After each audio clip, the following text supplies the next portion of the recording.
This is Kathy Hanbell, and I'm discussing anxiety-free solutions to social media world legal and ethical issues. And in this video, we're going to discuss social media. Most of you know what social media is: Facebook, LinkedIn, Twitter, WordPress, YouTube, all of those things. And of course, there's new things being created all the time. We are going to talk about an ethical framework for using social media.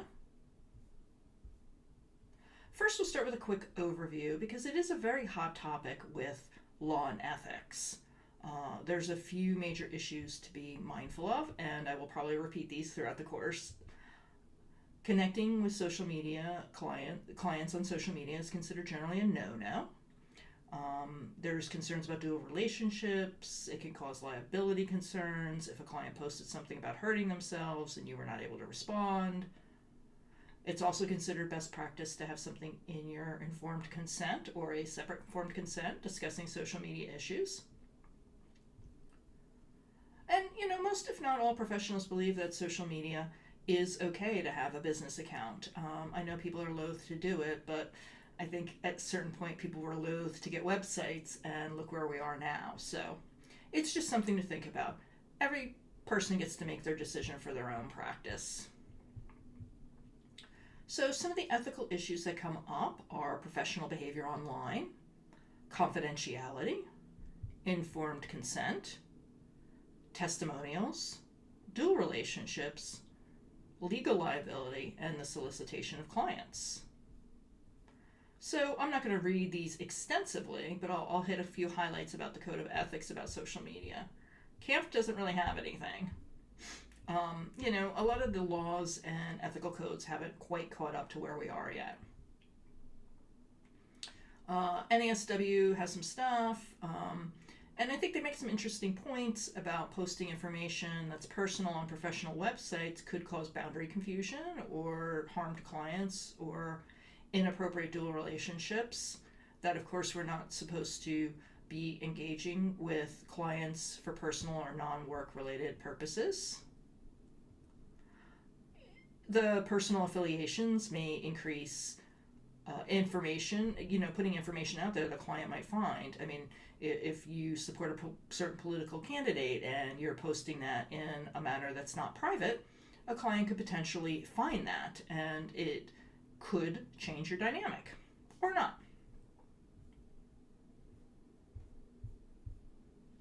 The ACA has some great ethics about everything digital, and I highly recommend you read them all. They talk about informed consent, use of public social media, and I just would totally recommend reading it. So I'm going to show you a post. This was made by a therapist. I have blocked out her face because I just don't want to shame somebody, but I wanted to give an example of how one person uses social media. And I want you to take a moment to reflect on this. Are your boundaries when you post on social media in a public forum, in a place where business stuff, would you post stuff there that you wouldn't say to a client in person? Would you say more in person that you'd post on social media? How do you make those decisions? So I think it's really important for people to also spend time thinking about those issues. So this is the picture that accompanies the post. And the post is in the slides, so I will let you read it in its entirety. But basically, this therapist is disclosing that she took TMS, that she's had health issues and thyroid issues, and talks about affecting her work a little, therapy not working, having children, having a fiance. There's a lot of disclosures in this post. So again, what do you think when you see that post? Do you think it's appropriate? Would you post something like that? Do you think it could be helpful to clients going through a similar thing, or her social media followers? Or do you think it could be harmful? Or it could be harmful for some and helpful for others. Just think about it. And just a quick learning objective check-in. The participant will be able to list 6 areas of consideration related to use of social media, and those are the 6 things I just named before. And here they are again. So I'm going to jump into professional behavior online. This is something that I think about a lot because I see what I think of as inappropriate, unprofessional behavior in therapist groups, on listservs, fairly frequently. And our code of ethics says that we are to have professional relationships. And I think it's not just ethics, but I think it's just the right thing to do. If you're acting in a manner that's unprofessionally online, you're reflecting your business. And I myself was attacked on a listserv once, and it was very upsetting to me. Fortunately, the moderators of the listserv took care of it for me because they too had agreed that it was egregious. But why would I ever refer to a person who did that? And other people, I'm sure, saw it, and maybe some people thought she was right or whatever, or maybe not. But it does reflect how we run our businesses, and we're in the business of people relationships. Confidentiality. This is one of the reasons you're going to have stuff about social media, etc., in your informed consent, because linking on social media or so many of these digital issues risk confidentiality of the client. So you need to make sure that clients are aware of it. In the old days, we had to worry about running into our clients in the grocery store, but now we could run into them on Nextdoor or somewhere else like that. I'm sure many of us have had that experience. Some best practices are not responding to any comments made about you on social media or review sites, which we'll talk more about in a minute or a few minutes. And because if you respond, it's hard to respond without acknowledging somebody as a client. And if you acknowledge somebody as a client, you violate their confidentiality. You should always assume all social media activity could be public and never use those social media check-ins when you are working. And personally, I would just never use them at all. But I err on the side of caution with things like that as far as putting my information out there. Your informed consent best practices should clearly spell out your policies on social media, including email, texting, electronic record keeping, and any other digital issues. And some of these will be discussed in some different videos. Ethically, clients need to understand any risks involved with each thing. And you can either have an entire social media policy, or I think most of us probably just add a little section to our informed consent. Here's a little example, just kind of discouraging people from posting about their therapeutic process and saying you don't engage with people on social media sites. As I said before, dual relationships is one of the issues that can come up if you engage with a client on social media. So, the liability issues around that. And also in smaller communities, rural communities, or, if you're a member of a 12-step program or a smaller community like the LGBT community, you might not be friends with the client, but you might be friends with a friend of the client, which can also be complicated. That's a pretty common thing that happens, so just being aware. You can also see if you're in any big Facebook groups, clients might be in there. So that happened to me once, and that's when I changed my name on Facebook to a pseudonym. I mentioned this before also, legal liability. If you connect with a client and they disclose something, you could be considered liable for not reporting it. I don't know that there's a lot out there about this now, and I think it's just erring on the side of caution because, again, the laws haven't caught up with the reality. Also, making sure you don't get into any liability issues if somebody seeks you out online for professional advice. Don't offer professional advice to someone who is not your client. There is a separate video on advertising, and one of the things covered in that is in California, social media is considered advertising. So on whatever your business page or whatever is, you need to have the necessary information. Primarily, it's going to be your license number or if you're supervised by somebody. In a tweet or a Google ad, which are very limited as to length, it's okay if the link that you send them to has the information. It doesn't have to be specifically in the tweet. That's per the BBS. Anybody who's paying any attention knows that there's been lots of privacy issues with Facebook. And one of the things that comes up, and I've seen this with LinkedIn also, they're very pushy about getting your contact list. And even if I don't allow them to get my contacts, which I don't, your client might say yes. And if you're using an email with a client that you're also using on social media, then they could see you as a friend request. So I always recommend using a separate email on social media than you use for your work correspondence. A lot of people, especially if they're not savvy around social media, don't understand there's a difference between your profile and a professional page. So your profile is your profile, and that's whatever you choose to put out there and connected with whoever you choose to be connected with. Your business page is meant to be an advertisement and promote your business. And it's not linked to your profile, so it's not like somebody can go to your business page and see like, ooh, this is my therapist's profile.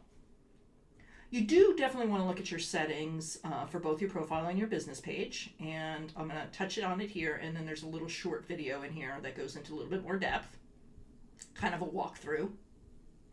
So your profile looks like this. Obviously, you see mine was kind of fierce and political, and not something I would put on my business page. You really want to make sure that your profile is locked down. You can lock it down so people can't find you by phone number or email, anything like that.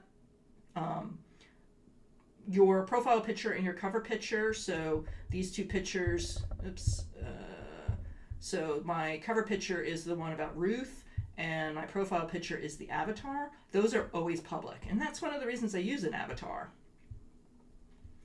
If you've used a personal picture of you in the past, you can go back and make it private if it's not your current profile or cover picture, but you have to kind of go find the picture, change the settings on it. It's a slight bit of work. Your business page looks like this, and obviously you can see that I have a professional photo there, and it's just a more professional representation of myself because it's my business. I suggest if you get a business page, you turn off messages so people can't message you through it because that can just get sticky. And, just showing you in the page settings. So this is just a list of all the general settings. So you can kind of go through them one by one, and I suggest you do that and make any appropriate changes. Messages, as I said, is your most important setting, in my opinion. You can stop people from tagging you or any photos you post or your business. And, I think that's probably not a bad idea to do. This I mentioned before, and this is just about having a separate email. So, because Facebook uses that information to suggest friends with you. So, you don't want that to happen. There's also been some reports of Facebook using location data to make friend recommendations. And again, as I said before, I'm pretty conservative on all of this. I am a big fan of not letting any app have your location data, other than if you're using a map app to get somewhere. If you have your location services on in your office and a client comes and has them on, then it's possible Facebook will suggest you as a friend to them because you're in proximity to them. Facebook groups, and this is some of the issues I talked about with listservs too. This overlaps. There's lots of issues about client confidentiality. You really need to de-identify any information, and I see this all the time, and a lot of people aren't very strict about enforcing it. I actually had a post in a group that I thought I had de-identified it, but I mentioned a client's gender and a state that we're going to, asking about a telehealth issue, and they refused the post, which I appreciated because I felt like it was a learning experience for me, and I was able to repost it in a better way. Even in a private or secret group, don't do it.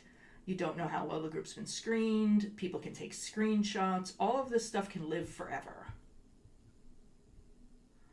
There was a case in the UK where a social worker was sanctioned for talking about a case, and it also had a location on there, so it really was not de-identified at all. You know, she said she thought her privacy settings were on private, and obviously was wrong. I also tell people to check your privacy settings every few months, because Facebook does all those quirky things all the time, so you just never know what they've changed or added. So they have a little privacy checkbook, checklist you can go through. I suggest doing that every so often. There was another case with Facebook where there was a HIPAA violation, where somebody, a hospital, I think it was a hospital employee, made a comment about a patient who had been killed in a car accident, saying should have worn the seatbelt. Should have worn the seatbelt was the privileged information, the HIPAA information. So, yeah, it was a HIPAA case. It's also a terribly judgmental thing to do. Some other online ethical issues that come up: review sites, searching for clients online, location-based sites, professional listing sites, and listservs. So review sites are Yelp, generally. Google My Business has some, but it doesn't seem like people use those all that often. It's important to understand, while we are not allowed to ask for testimonials, if a client chooses to do one on Yelp, that is their choice, as long as we did not influence them in any way. And clients have the right to their own confidentiality. I just often tell people to think about it in terms of like old school. For those of us who've been doing this work for a long time, like you used to have client A say to client B, like, oh, my therapist is awesome, you should go see them. Well, that's them violating their confidentiality. It's just now it can be done on Yelp and a little bit more publicly. So the issues that arise with review listings are, again, confidentiality, testimonials, and how to handle it if you get a bad review. So, there's a question, should I create a Yelp listing? So I also do marketing consultation, and from that perspective, great to do. The one thing I tell people is that I can create, not just me, any person can create a Yelp listing for any business at any time. Like, I do not have control if another person sets up my business listing. I mean, I can claim it later and take it over, but if they do it, it's there and it's there forever. So you can decide to do it yourself and take a little bit more power over it. Again, it's a personal decision. I don't have to review the ethical stuff on confidentiality again, but that's, obviously a huge issue with Yelp. But again, if you're not responding to anybody and a client's listing, their experience on their own, that's okay. May not like it, but it's okay. Testimonials. This is so interesting because when I do these courses, lots of people are like, but I see these all the time. And, we do. I think it's important to have a distinction between when somebody has a colleague leave them a testimonial and a client. And again, you should never have a testimonial on your website, because that means you solicited it. I mean, a client or a former client. It can be a colleague one. On Yelp, well, then if a client does it, you don't necessarily know whether they did it or not. So not all ethical standards prohibit former clients, but they still don't recommend doing it. It would be up to you to prove that you did not unduly influence somebody. So, and we all know that a past client can become a future client. That happens all the time.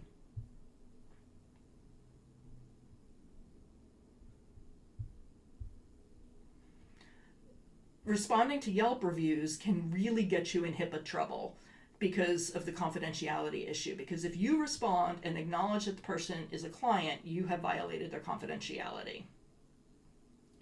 So here's one where it was a plastic surgery center, and they received a warning. They weren't fine. What not to do if you get a bad review. Don't post anything in response that violates confidentiality. I would recommend not entering into any relationship with any organization that says they can erase these things, because Yelp does not take down reviews. I mean, they have an algorithm. Like I had some people from my other business post some great reviews, and because they hadn't posted on anything else, they put them in the hidden do not not recommended section. Yelp will do that, but they won't just take down a review because you say it's not true, etc. Don't ever ask any other client to post a review for you or mention anything about Yelp reviews that might indicate to a client that you want them to review you. If you choose to, you can post a generic response showing that you take complaints seriously and suggesting that the person get in touch with you directly. You can ask colleagues to post positive reviews that sometimes can bury a review. But again, Yelp has algorithms, and sometimes they can catch this. And again, if the person hasn't done a lot of reviews, it can end up in that mystery not recommended section. In California, there was an actual BBS case in 2015 where a therapist responded to a negative review and indicated the person had been a client. They took it down quickly, but the client saw it and complained, and the therapist was fined $750 and cited. The BBS did take into account that they regretted it and they removed it, so the fine could have been much worse. But I feel like I need to respond. I hear this all the time. If you absolutely feel you need to respond, just first off, take a time out. Don't do it right away. Run it by other people. And you can encourage people that have any issues to contact you directly. People get really anxious about this. I've talked to people that have had these reviews, and I think we can go from 0 to like, oh my God, my practice is going to be destroyed. That doesn't usually happen. And I think it's more important to like live with one negative review rather than respond poorly and violate confidentiality and then be fined. Keely Combs has some, she's a great social media expert in San Francisco, and she's worded her Yelp listing in a manner to discourage people from leaving reviews. And she's given permission for people to use that language. I myself have used it. So in your description, you just say something about you encourage direct communication if there's any issues. And, you can also say something about, I hope that you don't post anything because it can be a violation of your confidentiality, and I want to protect that for you. Moving into searching for clients online, Googling clients is not considered okay or best practice. It raises issues around what the client doesn't want you to know. I mean, we all know most of our clients don't tell us everything. It can raise confidentiality and liability issues. Again, the legal liability issues are, again, if something happens and you realize the client's in danger and you don't act. And if for some reason you decide to do this routinely, and I know some forensic therapists do, you just need to be telling people that you do it and how you do it and how you use the information. Check-in sites, location-based services. So Facebook has that, but then there's other places that are just like check-in apps. I don't totally understand that. But again, don't use those, and especially not around work. Clients always have the right to do it, but we certainly shouldn't encourage it. Another little known thing is ethics related to professional listing sites. If you advertise on a professional listing site, you're obligated to make sure all the information about you is accurate per most of our ethical standards. It's not generally an issue with if you're using, say, Psychology Today or Therapy Den or something because you're putting the information up. But there has been cases over the past few years where some person starts the child therapist list, referral service, and then grabs all of our data from another service like Psychology Today, which has happened several times, and then just posts everything on there. So in general, I mean, I've had it happen to me, and other people have too. You just have to write them a note and ask them to remove it, and most of the times they will, probably because they know it's really unethical. Posting on listservs, that, again, professional behavior. And then there's lots of controversy about whether we can talk about fees on listservs. And, for the most part, I think it's okay, but you can err on the side of being cautious, which most people do. The law is around antitrust, so it would be me saying to you, like, I'm going to charge 200, you should charge 200 too. That's like, an antitrust, that's like collusion. But me just saying my fee is this, that's just me being honest. But a lot of listservs have a lot of people that get really excited about this if people do it, so it's probably best to just avoid it. And then reiterating what I said about de-identifying information. If you're looking for a referral on a listserv, looking at these two examples, so a therapist for a 30-year-old man with depression, and I would say like, in San Francisco, versus a therapist adept with working with depression. Now, you can probably have like a general area in there, but you really need to, if location is important, but you really need to not say the 40-year-old male part. All right. Thanks for listening. I hope this video has helped you have a little less anxiety about using social media in your practice, or helps you make a decision on whether you want to use it or not. Have a good day.